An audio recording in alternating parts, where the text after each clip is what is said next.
Ерөнхийдөө мяа өдрүүд гэдээ ярих юм бол хүн болгонд өөр үүдэг баг. Миний хувьд бол мяа өдрүүд гэдэг юм бол айгүй хөгжилтэй дурсамжууд санаанд орж ирдэг. Яг ингээс суухаар нөгөө товчсон задарлаа гэж байгаа тэр моментууд. За дээрэс нь 10 жилдээ тааруухан сурагч байсан тэр хэсгүүд. Саяхан 8 сарын хугацаанд 42, за 40 гаруй килограмм ерөнхийдөө хайсан байна. Мяа өдрүүд гэж байгаа надад өгж байгаа мэдрэмжүүд واخгүй. Тэ одоо видео контентууд гарна, ярилцлага гарангуут энэ жоохон турчаасаа ч гэдэг юм уу, энэ юм бүдүүн штэ гэл ингээл доор нь тийм комментүүд. Тэгээ найс нөхдийн оронд нүдэн дээр хэлэхгүй ч гэсэн магадгүй далдуур ийм яриа явдсан юм биш үстэй гэсэн бодлоод. Тэгээ эдгээр бол нэгдүгürt мяа өдрүүд байсан баг. Хүүхдүүд гоё ингээл нөгөө уранхаа джинс өмсгийг аягүй өгсөн. Тэгэл өмсөх гэхээр дандаа скини мод байна тий. Тэгээд яг тийм бүдүүн бол байхгүй, том арзмаар байхгүй. Тэгэл тэндээс эхлээл ер нь турах хэрэгтэй гэдгийг мэддэг ус. Тэгээд хамгийн анх фитнест очиод хилээ үзсэн 137.5 ил гээл юу вэ бурхан минь гэж бодсон шүү дээ. Тэгээ гүйлтийн зам дээр гарна нэг 20 минут гүйж явах явцад бол ингээд зүрх дийлслээд айгүй хүнд мөчүүд байсан.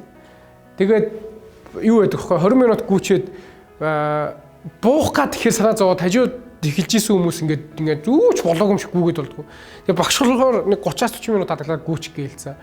Тэгээ багш дээр очиод багшаа сая пиццаг юм ариун цэврийн өрөө хаана байгаа нэг орж пиццаадах гээд. Тэгээ суултуур дээр сууж исэн мөчүүд одоо бол мяа өдрүүддээ баяртаа гэж хэлэх хамгийн одоо сэтгэлд үлдсэн тод дурсамж. Тэгээ суултууд дээр сууж байхаар ингээд бүр ингээд үнэхээр ямар ч ичвчгүй болцсон ингээд гараа чөлгөж чадахгүй ингээд зүрх дийлсээд за тэгээд гараад дахиад жоохон хийгээ нэг 5 минут алхаж агаад тэгээд сууж босох тасгалуудаа ингэж хурдхан гарахын төс болж байна. Тэгээ маргааш нь очих уу гэдэг бодолтойгоор нүүр тулж эхэлсэн л. Тэгээ маргааш нь очие, явъя гэд. Тэгээд зөрөг ороод явж ирсэн. Тэгээд энэ мөчүүдээ бол би мяа өдрөөсөө баяртаа гэж хэлэх ихнийх нь юм байна гэж. Тэгээ нэг юм гоё үг зүгээр би өөрийгөө зөрөгжүүлдэг гэсэн. Тэрний юу гэхээр жолооч нар машинда чанаргүй бензин, муу бензин хийлгэхийг хүсдэггүй. Тэрнтэй ижилхэн бид ходоодондоо хэрэггүй хоол, хэрэггүй чанаргүй бүтээгдэхүүн хийлгэхийг хүсэхгүй. Хүн гэдэг бол өөрөө амьд организм. Амьд организмын хувьд унтах, тасгал хөдөлгөөн хийх бүх зүйл нь айгүй тийм тогтмол байх хэрэгтэй юм шиг санагдсан. Тэгээ өдөр болгон эхлээд бол хилний араас хөдөлгдөг ус. За нэг 10 ил хайчаал. За 15 болохыг 20 болохыг гээл. Тэгээ тэгэх явцдаа би өөрөө энэ хилчин чухал биш. Энэ бол аяндаа хасагдах зүйл юм байна. Энэ их ач холбогдолтой биш. Одоо юу чухал юм гэхээр би хэн маягаа олох нь чухал юм байна. Би эрүүл амьдралыг суралцах нь чухал юм байна гэдэг нь айгүй их ойлгогдсон. Хоёр дахь мяа өдрүүдийн хувьд бол 10 жилийн дурсамжууд санаанд ордог. Тэрний үхээр тааруухан сурагчийн дурсамжууд зөндөө байгаа.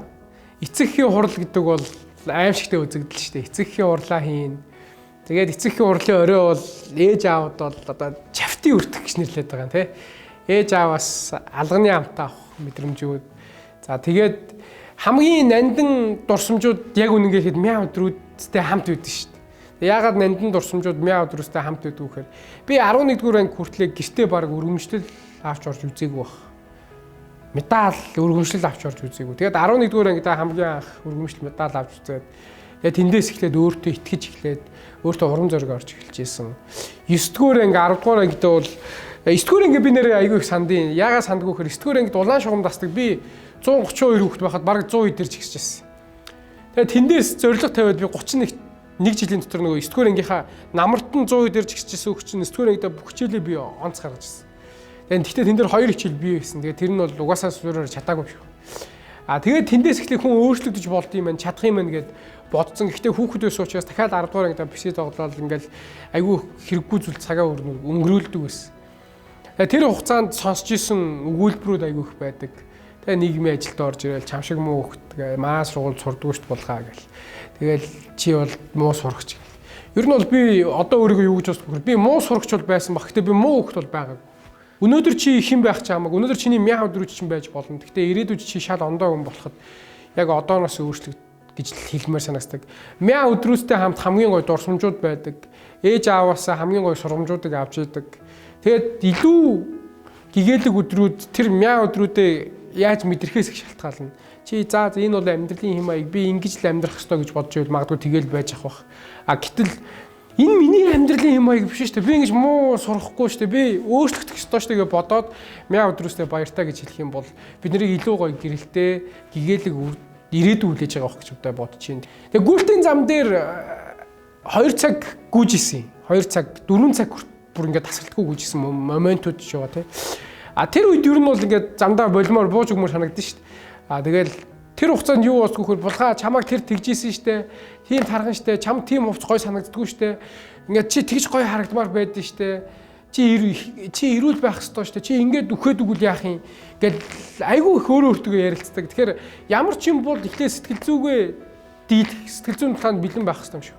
Тэгээ онц сурахад хүртэл тийм шүү дээ. Өмнөх өрөөнийхөө шалгалтанд бэлдэхгүй өмнөх өдөр нь хөзөрдөөд одоо залуучууд луудаач гэдэг юм уу, юу гэдэг юм PUBG-гээ ч юм уу тоглоод явж явахаас илүүтэйгээр энэ надад чухал биш штэ гэдгийг ойлгох чинь чи сэтгэл зүрхэндээ ухамсарлах асуудал. Тэгээд ухамсарлсан тохиолдолд бол мяа өдрүүд бол аюу easy өөрчлөгдөн. Тэгээд мяа өдрүүдээ гоё нандинж хайрлаарай. Гэхдээ өөр битгий хамт байгаараа тэднийг тэр доор нь өөрчлөөрэй гэж хэлье.